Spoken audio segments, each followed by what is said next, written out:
akhir Ustaz kita banyak yang kena stroke. Doakan terus ya, karena Masya Allah salah satu dari cara Allah buat mengangkat ilmu itu bukan kemudian ilmu itu hilang, celing, tidak. Namun Allah ambil tuh hamba-hambanya, kemudian memang Allah berikan ilmu, Allah wafatkan mereka satu persatu hingga tinggallah manusia-manusia jahil ya. Kemudian mereka bertanya kepada orang yang nggak punya ilmu, ditanya kepedean, jawab semaunya ya, tanpa dasar ilmu memberikan fatwa. Bukan cuma dia yang sesat, namun juga kemudian menyesatkan.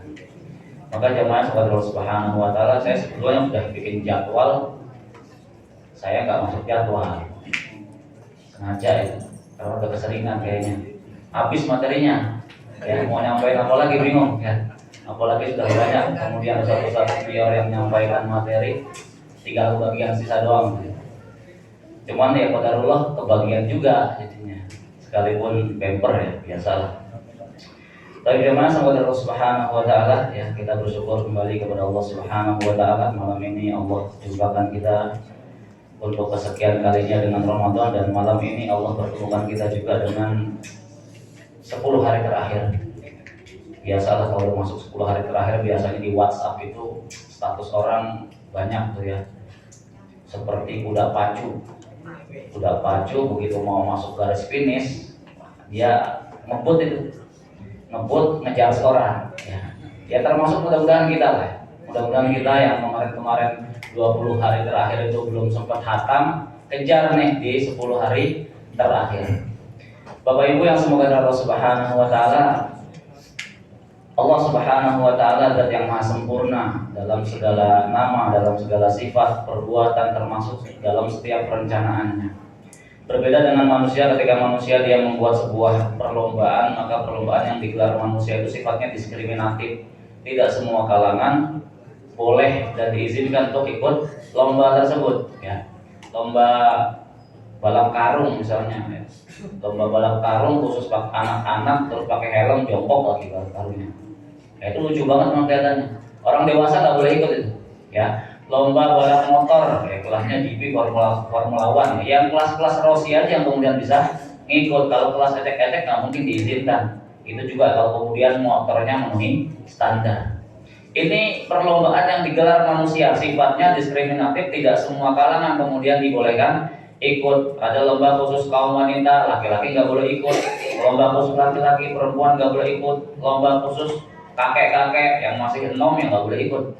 Namun berbeda karena Allah zat yang maha sempurna pula dalam setiap perencanaannya. Ketika Allah Subhanahu wa taala menggulirkan sebuah perlombaan, maka perlombaan yang digulirkan oleh Allah ini sifatnya sempurna. Siapapun mereka, dari kalangan manapun mereka berasal, baik tua maupun muda, laki-laki, perempuan, anak kecil, orang dewasa, orang yang sehat, orang yang sakit, bahkan orang yang sakarul maut, bahkan orang yang sudah meninggal dunia pun masih punya kesempatan yang sama untuk bisa ikut itu perlombaan. Percaya nggak orang yang sudah meninggal dunia masih bisa ikut perlombaan? Ya. Cuman ini ada syaratnya. Kalau yang sudah meninggal dunia tergantung amal dia di dunia. Ketika kemudian dia mengajarkan kepada generasi di belakangnya, anak-anaknya, ya, putra-putrinya, mengajarkan pokok-pokok agama, maka ketika dia meninggal dunia dia masih punya kesempatan buat ikut lomba tersebut, karena yang ngejar lomba itu adalah mereka yang kemudian masih hidup. Bapak Ibu yang semoga Allah Subhanahu wa taala, kira-kira lombanya apa? Apa lombanya? Hah? Apa? Puasa. Allah Subhanahu wa taala kemudian menyebutkan wasari itu apa? Sabiqu ila maghfiratin min rabbikum wa jannatin 'arduha ka'ardis samai wal ardh uiddat lil ladzina amanu billahi wa rasulih. Ini ayatnya jelas. Artinya juga berlomba-lombalah. Ya, artinya di situ ada musabaqah, ada perlombaan. Kalau ayat yang lain bunyinya wasari'u, dan bersegeralah, dulu-duluan, cepet-cepetan, ya. Ini senada semua. Ini perlombaan yang Allah kemudian gulirkan kepada manusia, enggak tanggung-tanggung, hadiahnya juga luar biasa. Kalau kemudian hadiahnya cuman termos es, sepeda gitu ya, lombanya mah lomba kelas-kelas inilah, kelas ringan lah ya. Ya. Ini hadiahnya enggak tanggung-tanggung, ila maghfiratin mir rabbikum wa jannatin arduha ka ardis samai wal ard. Hadiahnya itu ampunan dari Allah. Kalau sudah dapat ampunan berbanding lurus dengan ridho Allah. Ampunan dan ridho ini berbanding lurus dengan surga Allah Subhanahu wa taala. Maka kemudian Allah lengkapi wa jannatin arduha ka ardis samai wal ard, dan hadiahnya surga, luasnya seluas langit dan bumi. Antum punya tempat tinggal ukuran 6 kali 10 aja, kalau kemudian bisa beli sendiri, itu bangga banget. Ya. Apalagi kemudian Allah masih janjinya surga luasnya luas langit dan bumi. Bumi saja kita nggak kebayang luasnya kayak apa. Ya, tambah lagi kemudian Allah masih gambaran luasnya seluas langit. Padahal langit itu dia tidak tetap, gerak terus. Ya. Allah yang kemudian menyebutkan wa inna lamusiun, dan kami akan meluaskan langit. Maka teori langit itu seperti sebuah balon yang ditiup. Balon ditiup itu kan gelembung terus, ya. Tapi nggak mungkin meledos gitu ya. Langit itu kayak begitu.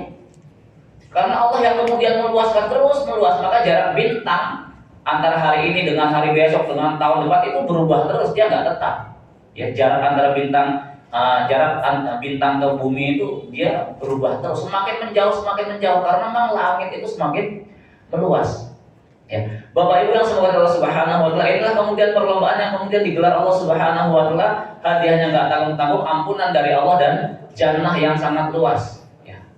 Tinggal pertanyaannya, apakah kemudian kita mau ikut lomba atau enggak?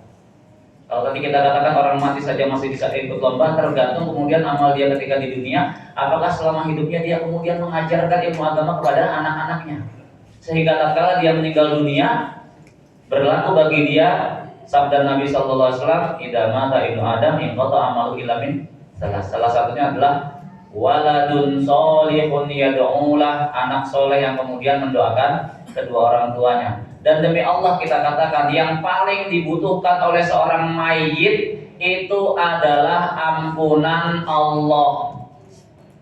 Allah zat yang maha syakur. Sekecil apapun amal kebaikan seorang hamba, insya Allah itu akan menghantarkan dirinya untuk mendapatkan rahmat Allah Subhanahu wa taala. Cuma syaratnya harus dapat ampunan dulu. Amal banyak tapi gak dapat ampunan, sama aja nyungsok di neraka. Amal sedikit dapat rahmat Allah, diampuni Allah, Allah bersyukur, ya, itu bisa menghantarkan dirinya ke dalam surga. Contohnya sudah banyak, ya. Rasul memberikan gambaran seorang wanita pelacur, gitu ya, lantaran, tapi tetap beriman loh, bukan orang musyrik dia loh ya, wanita tapi dia aktivitasnya banyak maksiatnya nggak ada, namun pelacur lagi ya, melihat anjing kehausan dikasih minum pakai sepatunya. Allah bersyukur atas kebaikan si wanita tersebut. Ya, bukan berarti kemudian boleh melacurkan diri, enggak, tetap melacurnya dosa. Cuman Allah bersyukur karena Allah zat yang maha mensyukuri. Sekecil apapun kebaikan seorang hamba itu akan mendapatkan nilai dari Allah Subhanahu wa taala. Allah berterima kasih kepada si wanita tadi lantaran memberikan minum makhluk Allah yang lain. Itu makhluknya juga yang menurut kacamata kita itu najis kan gitu ya, najis mughaladzah lagi kan. Ya. Cuman itu sisi kebaikan yang kemudian dilakukan oleh sang pelacur tadi. Allah berterima kasih dan Allah masukkan dia ke dalam jannahnya. Masya Allah. Apalagi yang kemudian punya kebaikan-kebaikan yang lain. Cuman sekali lagi syaratnya harus mendapatkan ampunan dulu. Maka yang paling dibutuhkan oleh si mayit itu adalah ampunan dari Allah Subhanahu wa taala. Bukan berarti kemudian kita nggak boleh, tak saya mau bersedekah, pahalanya dihadiahkan buat orang tua saya. Boleh, silakan. Saya mau berkorban pakai nama kedua orang tua saya sudah meninggal dunia, monggo silahkan. Saya mau macam-macam, silahkan menghajikan misalnya gitu. Silahkan, itu semua dilakukan, nggak apa-apa. Ya. Cuman yang paling terpenting, ya, tadi sebagaimana sabda Nabi, roda waladun soleh yadulah, anak-anak yang soleh yang kemudian mendoakan kedua orang tuanya. Kalau cuman kemudian nih sedekah, pahalanya buat orang tua saya, ini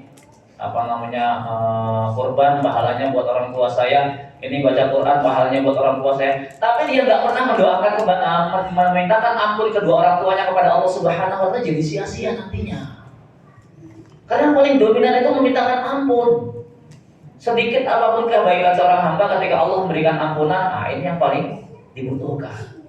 Maka Bapak Ibu yang semoga Allah Subhanahu wa taala, ampunan Allah sekali lagi berbanding terus dengan ridho Allah Subhanahu wa taala. Dan ridho Allah itu sesuatu yang paling besar. Wa ridwanu minallahi akbar. Keridhaan Allah itu sesuatu yang besar. Maka ini Ramadan, apalagi ini sudah masuk di 10 hari terakhir. Rasul mengajarkan doa, Allahumma innaka afuwun tuhibbul afwa fa'fu anni. Di mana para ulama kemudian menyebutkan yang namanya dosa itu kalau sudah tercatat, diampuni sih mungkin diampuni, cuma catatannya enggak dihapus. Ya. Kita punya kesalahan, catat satu nih pelanggaran, ya pelanggaran. Polisi lampu merah tilang, ya kan? Sekalipun bayar di pengadilan aja deh. Cuman kan tetap catatannya ada, ya kan? Catatannya nggak hilang itu. Itu analogi kita saja. Nah, dosa juga kayak begitu, ya. Seorang hamba melakukan perbuatan dosa, ya, maka ada malaikat yang kemudian senantiasa mencatat setiap yang dilakukan. Sekalipun dalam ayat itu Allah menyebutkan ma yalfidu min qaulin illa ladaihi raqibun atid. Tidak ada yang kemudian keluar dari ucapan min qaulin kecuali di sana ada raqib dan atid. Padahal yang dicatat bukan cuma ucapan doang kan? Perbuatan dicatat enggak? Dicatat juga, cuma kenapa kok Allah menyebutkan hanya ucapan kok di situ? Karena paling mudah berbuat sesuatu, buat baik dosa ataupun kebaikan dengan ucapan itu paling gampang. Enggak butuh modal banyak gitu. Ya. Enggak butuh modal gede. Ya. Cuman yang pasti setiap perbuatan manusia, ucapan, perbuatan, bahkan yang ada dalam hati itu tercatat semua, ya. Nah, ketika itu mengandung dosa, Allah ampuni, catatannya tetap ada. Para ulama kemudian menjelaskan ya bahwa doa tersebut itu yang kemudian bisa menjadi penghantar untuk menghapus catatan tadi. Karena al-afu itu lebih tinggi daripada al-ghafur, ya. Kalau ghafur hanya mengampuni, kalau al-afu itu ya bukan cuma sekedar diampuni tapi juga kemudian dihapuskan itu catatan-catatan perbuatan dosa dia. Wallahu a'lam. Bapak Ibu yang semoga Allah Subhanahu wa taala, mau panjang-panjang lah ya. Ya, biar kasihan mama tuh juga kayaknya udah pengen masak buat sahur gitu ya. Mudah-mudahan ini bermanfaat buat saya pribadi khususnya ya. Poinnya ini kita sudah masuk 10 hari terakhir, yang belum sampai juz 20 saya nggak nyuruh angkat tangan ya. Yang belum nyampe juz 20 kejar. Kayak antum mau ngejar setoran itu. Ya. Kejar terus lah. Malam kalau begadang nggak apa-apa lah. Kemarin pas hari kajian hari Ahad kan kita dijelaskan panjang lebar sama Ustaz Dahlawi loh, ya. Orang yang kemudian akalnya sehat, dia dalam kondisi normal, ada air segelas, seger gitu kan. Kemudian kok dia biarkan sampai kemudian dia mati kehausan, ya itu kan kebangetan banget bodohnya kan gitu. Nah, ini kita sadar dosa kita banyak, kita masih banyak ketertinggalan, dan Allah kemudian menggelar di hadapan kita ini sesuatu yang luar biasa, termasuk adanya Lailatul Qadar, ya, termasuk adanya Lailatul Qadar. Kita katakan Lailatul Qadar itu sesuatu yang pasti, siapapun pasti akan mendapatkan Lailatul Qadar. Percaya nggak? Cuman pertanyaannya kita lagi ngapain gitu loh. Pas itu Lailatul Qadar Allah berikan, kita lagi ngapain, itu pertanyaannya. Karena itu kan malam yang pasti. Ya, dari selama bulan Ramadan itu, khususnya di 10 hari terakhir, itu pasti ada satu malam yang kemudian kita kenal dengan Lailatul Qadar. Itu pasti, gak mungkin enggak. Dan setiap kita pasti mendapatkan. Cuma tadi pertanyaan dasarnya, ketika Allah menurunkan Lailatul Qadar itu, kondisi kita sedang ngapain?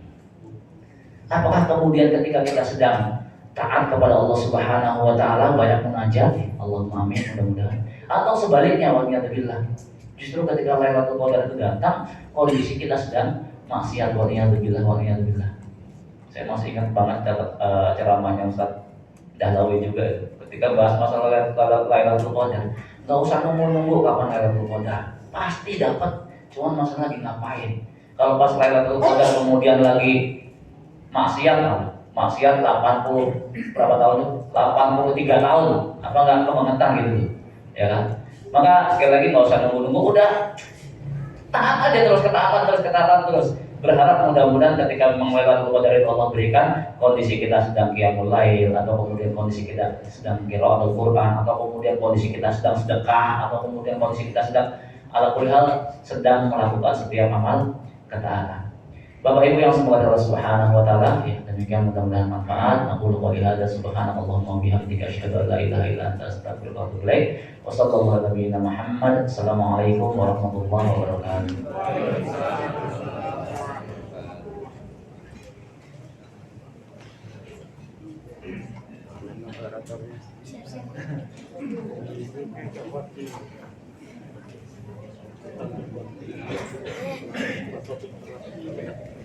Video.